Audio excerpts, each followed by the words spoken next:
Yes. You're back with another edition of E.D.I Means Talk My Truth. Oh, for hell. I'm yelling no more talk unless it's the truth. You in that bullshit walking when I'm in the... Welcome back. Appreciate y'all tuning in.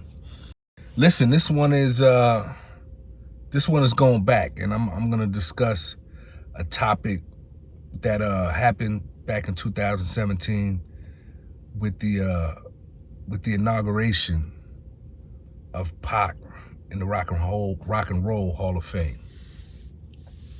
Now, let me go back a little further, because what I always attempt to do, whether I'm doing interviews or whether I'm talking to you guys on Talk My Truth, is speak about subjects that I personally was involved in or personally witnessed, was there, so I can speak from a place of purity and truth. And if I wasn't there, I do my best not to talk about it, man. You know what I'm saying? And I may give my opinion on something, but I do my best to stay away from subject matter, like I said, that I wasn't personally there to witness, such as the incident that happened in New York in 1996 at the MTV Awards. That all these people talking about an East Coast, West Coast war, they like the Judas was to Jesus. They only here to cause confusion. We here to bring money and to bring change. They here to cause confusion. Where Tupac and Nas met up. And we've heard many different people speak about it. You've heard Nas speak about it. You heard Young Noble speak about it. He was there. You heard Snoop speak about it. He was there as well. And you have those three stories, but told from three different perspectives. Now, what I want you to keep in mind is that when somebody has an experience, they have that experience from their perspective, period. They don't have that experience from your perspective, my perspective, or anybody else's perspective. All of our perspectives are our vision, our reaction to the events, how we respond to it. And a lot of times, you know, I'm sure in your life, you've had incidents happen and somebody else was there and they see it completely different than you see, even though you guys shared the same experience. So that's what we have to remember when we're talking about perspective. I'm going to talk about my experience with the Rock and Roll Hall of Fame from my perspective. Other people that experienced that night will have something completely different to offer you guys than I did, because, again, it's coming from their perspective. Now, to take y'all back to that time, 2017 was a very eventful year. You had two major things happening. You had, of course, Pac being inducted into the Rock and Roll Hall of Fame, and you also had the movie All Eyes on Me being done and well, close to being finished and about to be released to the world. It was released to the world in June of that year. Rock and Roll Hall of Fame happened in April of that year. Two major things happening surrounding the life and times of Tupac Amaru Shakur. When I first heard about the Rock and Roll Hall of Fame and him getting honored and being the first hip-hop solo artist, again, the first hip-hop solo artist to be inducted, it happening in New York City, where we all started, Brooklyn to be exact. Man, to say I was excited about it would be an understatement. I was truly happy for this event, for Tupac to be honored in that way. Some may not see it as a big deal, but me personally, I saw it as a major milestone. And I had to be there. It was not an option for me to not witness this in person. Me personally. It had nothing to do with anybody else. Me personally. So I had begun, as soon as I heard about it, I had begun to make arrangements to make sure I was there. On my own dime, didn't ask anybody to fly me in, put me up, anything. Completely on my own dime. I didn't have any tickets. Hear me. I didn't have any tickets. I didn't know how I was going to get in. If I had to, I was going to go right to the box office and buy a ticket. And if I was sitting in the last row way up at the top, I didn't really care, because I just wanted to be in the building to witness history and to be able to tell my children and grandchildren a story about this amazing night. And so that's exactly what I did. But a strange thing happened. Right when I got to New York, almost an hour after I landed, I got a phone call from Young Noble. And Noble was like, yo, Tretch looking for you. You know, I know you in New York. He want to holler at you about the Rock and Roll Hall of Fame. Now, mind you, at this point, I didn't know who was performing, who was going to be there. I didn't know nothing about the actual details of the night. All of this information came to me later. So me and Tretch eventually connect, and Tretch is like emphatic that somebody from our crew, and when I say our crew, I mean the Outlaws, got to be there. Now, Young Noble couldn't be there. It was too short notice for him to make his way to New York City. Of course, we know Napoleon lives in Saudi. Castro was definitely gonna be in the building, but from my understanding, was not willing to get on stage and perform, even though he does appear on Hail Mary. And so when me and Tretch spoke, Tretch was emphatic that, you know, he didn't want to do this without people that was actually on the song Hail Mary that he was asked to perform, without people that actually knew and loved Tupac and were loved by Tupac. And I'm quoting him loosely, but this is the energy he was giving me. And I didn't want to do it. I didn't want to perform with Tretch. I didn't ask Tretch to perform. He asked me, like, yo, you in New York, pull up. You know what I'm saying? I got you covered. You'll have credentials. You know what I mean? I'm gonna send a car to come get you. Pull up and rock Hail Mary with me. So reluctantly, I decided to do it. Once I did get to the Barclays Center later that evening, everything was going according to plan. My credentials were in order. I was let in. I was led to back where Tretch was at. And if you go to my Instagram page, you can see a picture that I took with Tretch, T.I., and Snoop, because we were all backstage getting ready, and they had a sound check, a quick rehearsal took place before we went on stage, so everybody would know what they would do. And so they called for Tretch and I to do sound check. We go do our sound check. I had a chance to run into a very gracious Alicia Keys, who was finishing up her sound check. We spoke briefly.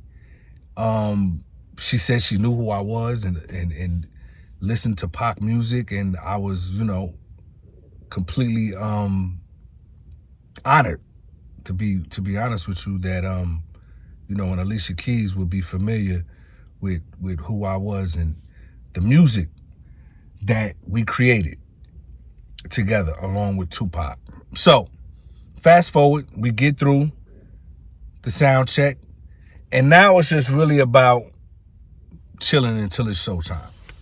And so I stayed on the premises, stayed backstage, chopping it up with different people. Of course, YG was there as well. YG's in the picture that I took with Tretch and T.I. and Snoop. And, you know, everybody is back there with their significant others and crews and family members. And it was just a really positive time. You know what I'm saying? A lot of love in the building and everybody there on one accord. And that was to honor Tupac and make sure he got his just due correctly on such a monumental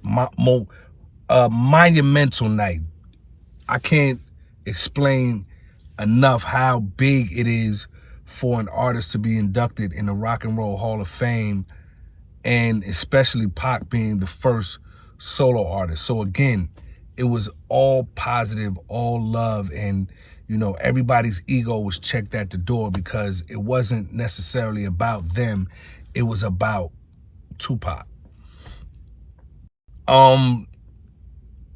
Then the phone call started to happen. Yeah. Tretch got a phone call from his management or from his agent, and I'll just put it in a nutshell for you. It was stated to him that if I got on stage, his whole performance would be in jeopardy. Now, again, this is right before the show is about to start. This show is filmed live and then edited for everybody to see, but that night it's filmed live.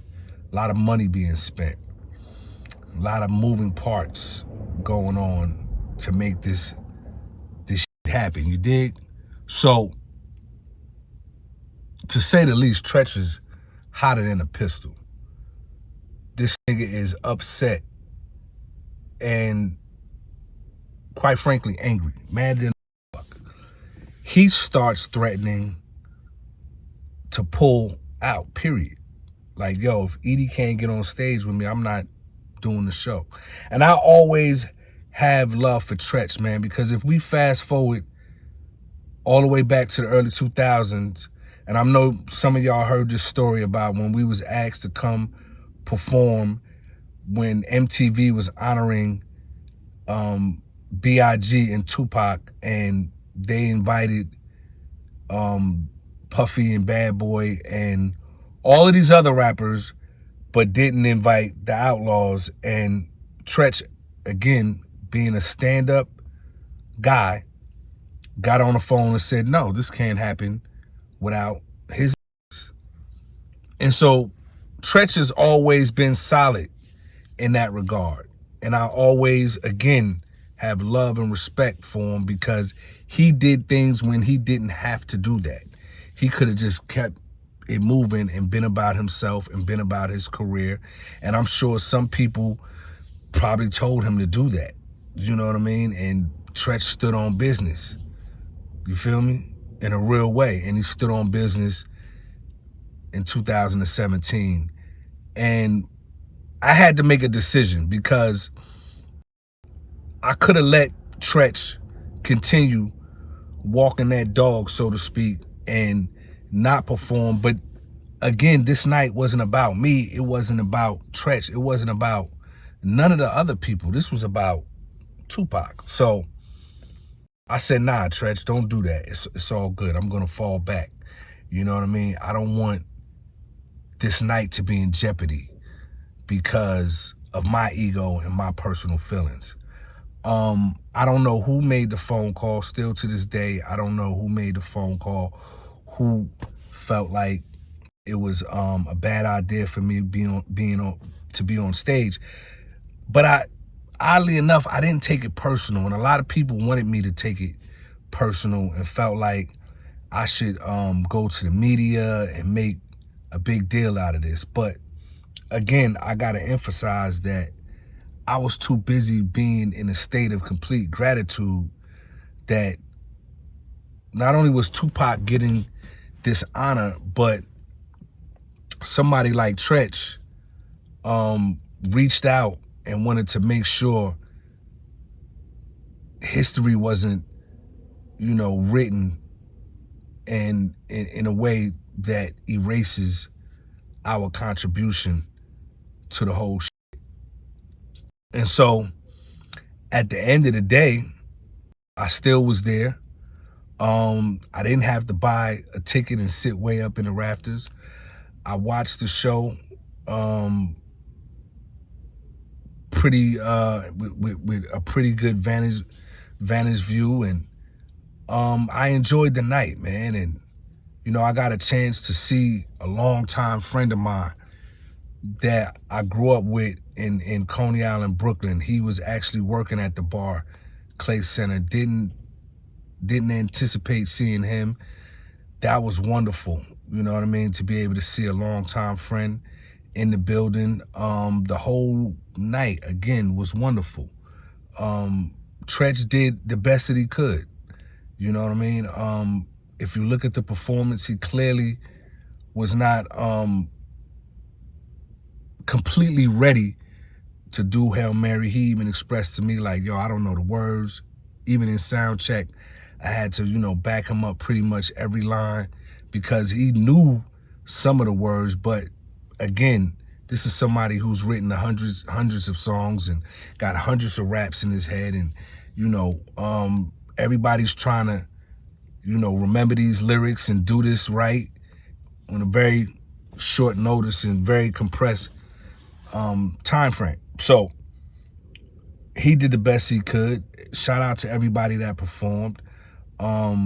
Even Snoop's speech. I know a lot of people, especially the Pac fan base, not really a fan of Snoop, and some of the things that he's had to say, but I bring it back to how I started this off. And it's all about perspective. And Snoop has his own perspective on things and his own opinion on certain things when it comes to Tupac, and he has the right to those. Do I agree with everything? No, not all the time, but I do agree with the fact that he has a right as a man and somebody that actually knew Tupac, not somebody that knew of Tupac, to speak his truth. We know you're gonna live forever, because legends always do. And Snoop has done things behind the scenes, some things that you guys will never know about unless he chooses to speak on it or somebody else chooses to speak on it. But he's done things for Tupac and the estate of Tupac and Tupac's family, and was asked to speak by Tupac's family. So say what you want about Snoop, but Snoop is, somebody that has always, answered the call for Tupac in a lot of different ways. And again, we may not agree with everything he says, but the man does have a right to his opinion and his perspective. And so that is the Rock and Roll Hall of Fame story. And again, it was strictly about Tupac that night, man. And it was an amazing night, and it ended in an amazing way. As I was leaving the Barclays Center, I ran into my son.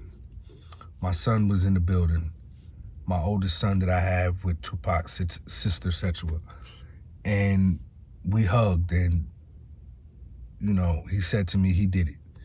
He's in now forever. They can't take that away from him. And I looked at him and I said, you're right. And that was it. I walked out and I left.